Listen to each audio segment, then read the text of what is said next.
Hello, I'm Matteo, the Chief Mobile Opinionist here at the Tech Travel Geeks. And this is the Tech Travel Geeks setup video for the Redmi 9, an affordable smartphone from Xiaomi available from Amazon in the UK. This is a follow-up to our unboxing video, which we released yesterday, and will hopefully shine a bit more light on some of the key features and advantages this device offers.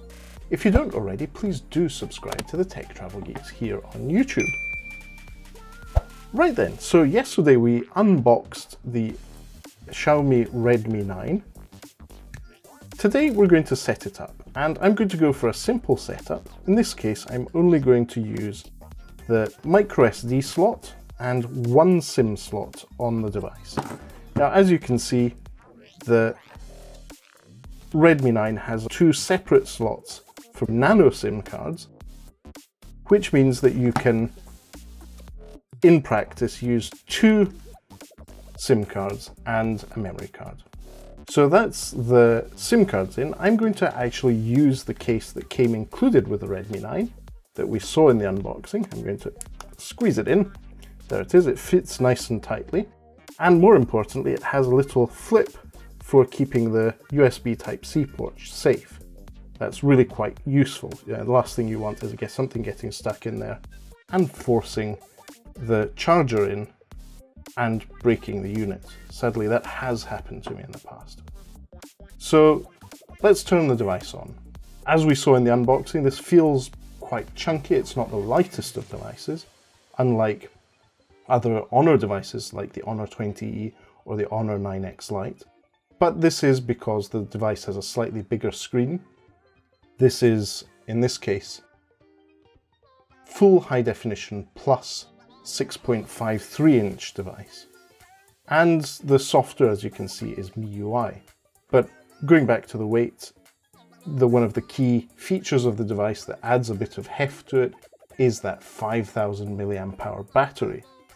Technically it is rated as 5020 milliamp hours, but for the sake of simplicity, think 5000. Which is well above the equivalent devices from Nokia or from Honor. So there we go. I'm setting up MIUI 11 with United Kingdom. It seems to have all the right information there. I'm going to connect to my Wi-Fi. Futurama fans rejoice. Let's go with Planet Express. So we're connected to the Wi-Fi. We trust the user agreement with MIUI.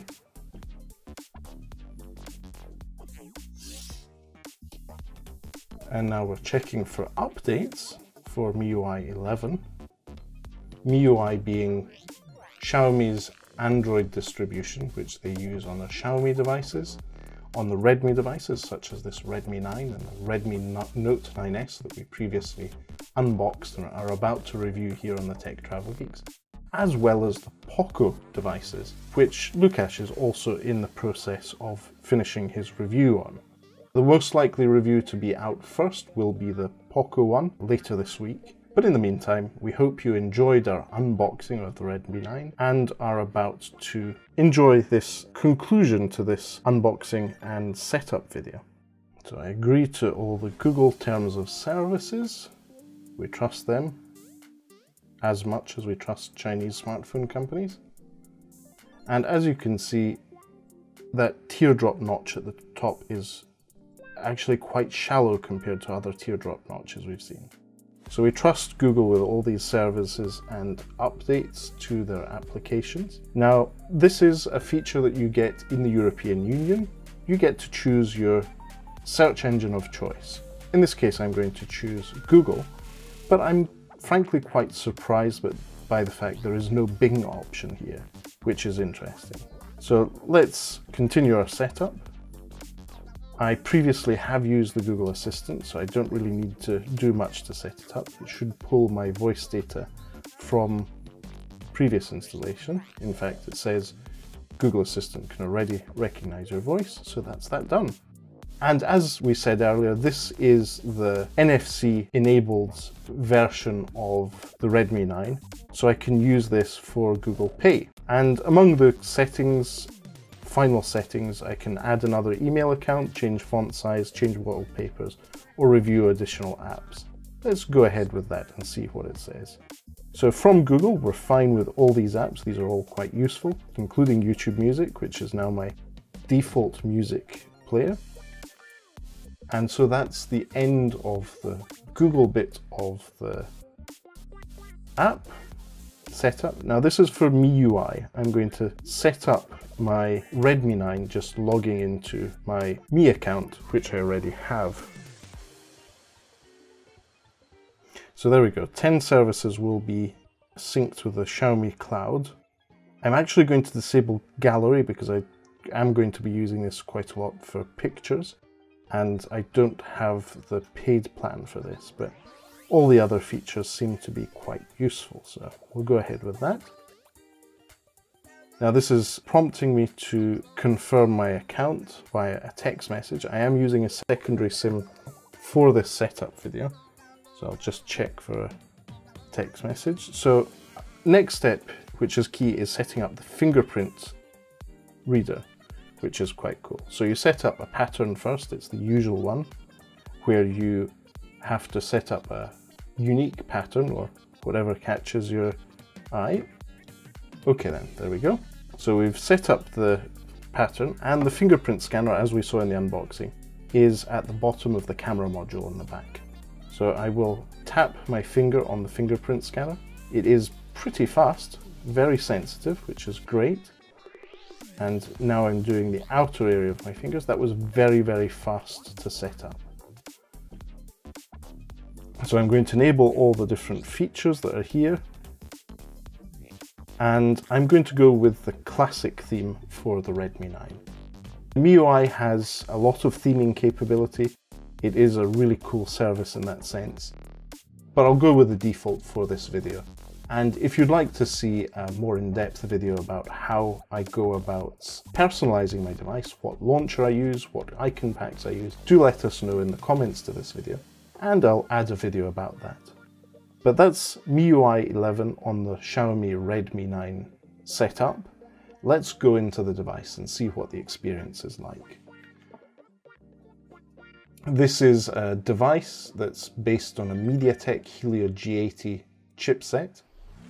It's one of the newer chipsets from MediaTek. It isn't as relatively small in terms of transistors as some of the Qualcomm and Kirin chipsets we've seen recently. It is still a 12 nanometer chipset, but in a device under 150 pounds, paired with a chunky battery, such as the 5000 milliamp hour one here, that's not necessarily noticeable in normal use. So if you're just going to be using your device for some basic messaging and so forth, you wouldn't notice the difference. Interestingly, this final loading of the apps is taking a while. That may be due to the fact that the Redmi 9 is a Xiaomi device.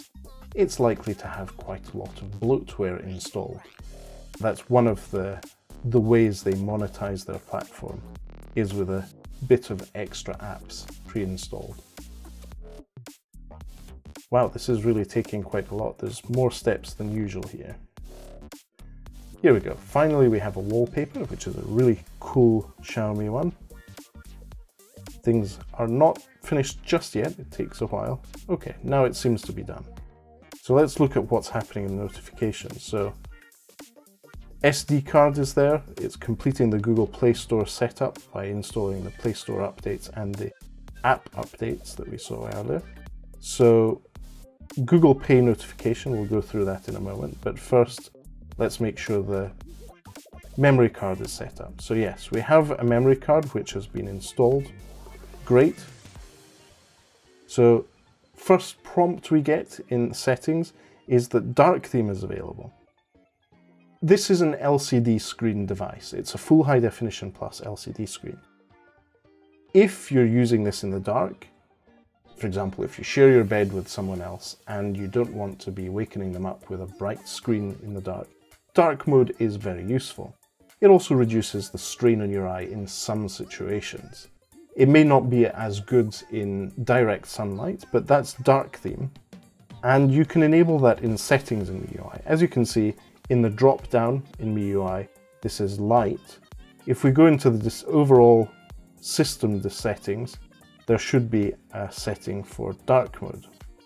So you'll see that brightness level is automatic, but dark mode is here.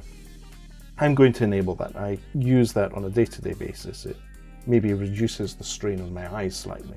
And as you can see, everything's gone dark, including the settings menu. So when I go back to the home screen on the device, it takes a moment there, there's a lot going on in terms of updates in the background. You'll see the drop-down notification has gone dark, as well as the Google bar. So any apps in Android 10, so this is Android 10 underneath the Android distribution that Xiaomi use, MIUI, that enables apps to pick up the dark theme setting from the system settings. So by default, they'll be in dark mode, including the Google Play Store. So as you can see, this has picked up dark screen and set itself. So let's go into the Google Play Store and see what's here. You'll see that it's suggesting I install apps that I've installed before on other devices, and it's running a series of updates. The reason the initial setup took a while and our other actions were a bit janky at the beginning was that there's this long list of pre-installed apps and services that need updating. And as you can see, we're still going with the Google ones that seem to be taking a while or failing. So that's interesting. Now let's look at the core functionality of the smartphone. As you can see, the dialer is here. This seems to be a pretty simple dialer. I believe this is the Google dialer. Let's just check the Google Play Store. Yes, phone. So yes, this is the Google dialer, which is a great app, which includes some cool features such as spam call blocking. So that's updated the app. I had to manually trigger that. But as well as that, we have Google Messages, which is Google's messaging app, which also allows for, in this case, RCS, so the rich messaging service. And let's just enable that's connected, and we're connected to RCS, which means that you get some extra features in your text messaging. Even on normal text messaging, you can see when someone at the other end has read their message. You can also see when they're typing, as well as including some slightly more rich features in your messaging. Google are really pushing hard for that to be the future of messaging, is a sort of app-specific agnostic system. But that's interesting that the default messaging app is not the Xiaomi MIUI messaging app, it's the Google one in the UK market. And we have a lot of apps here that need updating. Let's have a look at those apps. So this is the home page, which is very Google-like from Xiaomi. I have my Google feed on the left. As you can see, interest in Star Trek Discovery, Panasonic Lumix cameras, KLM's V-Scale prototype plane. This is my Google feed where I pick up some of my news, and it's really quite good, and that's built into the Xiaomi launcher that comes out of the box with the Redmi 9. And then we have a series of other apps and features there. Interesting to see what's pre-installed, but because, there is no app drawer by default here. Pulling up from the bottom, open search, which is interesting. Let's go into our Xiaomi widget and enable my location. In this case, I need to type it in. Edinburgh, South Australia, Edinburgh, Indiana, Edinburgh, North Dakota, Edinburgh, City of Edinburgh. There we go. So as you can see, light rain, 17 and 11 degrees. So we'll add that to the start page. So that is now my default location for the widget. Sadly, in these challenging times due to coronavirus, I won't be planning any travel anytime soon. Hopefully that does happen soon. But as you can see, here we are with our home screen app. Now, interesting, we've got Facebook, LinkedIn, WPS Office, eBay, AliExpress, and Netflix already installed. Now, I personally don't like WPS Office. Let's see if we can have that uninstalled. And that seems to be relatively simple to do if that's actually uninstalled it. Let's see what games are pre-installed. I have a feeling I won't be playing Bubble Story. Let's see if we can uninstall that. So that should be uninstalled now. And just going through the settings about the phone, let's see what other interesting information we see. So this is the Redmi 9. It is running MIUI 11. Let's just check which version of it is there. Okay, there's already an update available. So this is MIUI 11.0.4. So I'll download this in the background and install it. This device, the Xiaomi Redmi 9, is expected to get, in this case, the next version of Android, so Android 11. And Xiaomi are usually pretty fast at releasing those updates. So the update is happening. So has it already downloaded? Yes, it has. So I have the option to reboot, but what we'll do is allow Google Play to carry on installing the apps that we triggered earlier. Quite a few, in this case 14, have already been updated. So hopefully this concludes soon. But overall, once the initial setup had completed, the device is very, very snappy. For a device under £150 with a full high definition plus screen, it's noticeably snappy and responsive. Yes, there's a bit of an issue when scrolling fast in a rich content such as this Google feed, but I think that's perfectly acceptable, if not to be expected on a device in that price range. The fact that you're getting a full high definition screen, 6.5 inch, in this price range is really impressive. So for now, I think we can wrap up this setup video. We've inserted a SIM card and a memory card. We've gone through with the Google setup and the Xiaomi MIUI setup. And we're still updating apps here. We're now at 20 apps updated. So we will be covering the Redmi 9 further over the next few weeks and also doing some comparisons. So one of the things I would like to do is do a side-by-side comparison between the Redmi 9 and the Redmi Note 9S, which we have covered previously on the Tech Travel Geeks. Also, we'll be comparing this to the Honor 9X Lite and the Honor 20E, as well as the Nokia 5.3. These are all devices in the same price range, but it will be good to highlight the similarities, differences, and different value that they offer. But for now, thank you for watching, and if you don't already, please do subscribe to the Tech Travel Geeks. I'll be putting the link to purchase the Redmi 9 on Amazon in the UK in the description to this video. If you do purchase from there, you'll be supporting the Tech Travel Geeks. And please do give us a like if you enjoyed this video. If you have any further feedback or any questions, please do leave us a question, and we'll do our best to answer your question as soon as possible. But for now, thanks for watching. I will go and reboot the device to the slightly newer version of MIUI. Goodbye.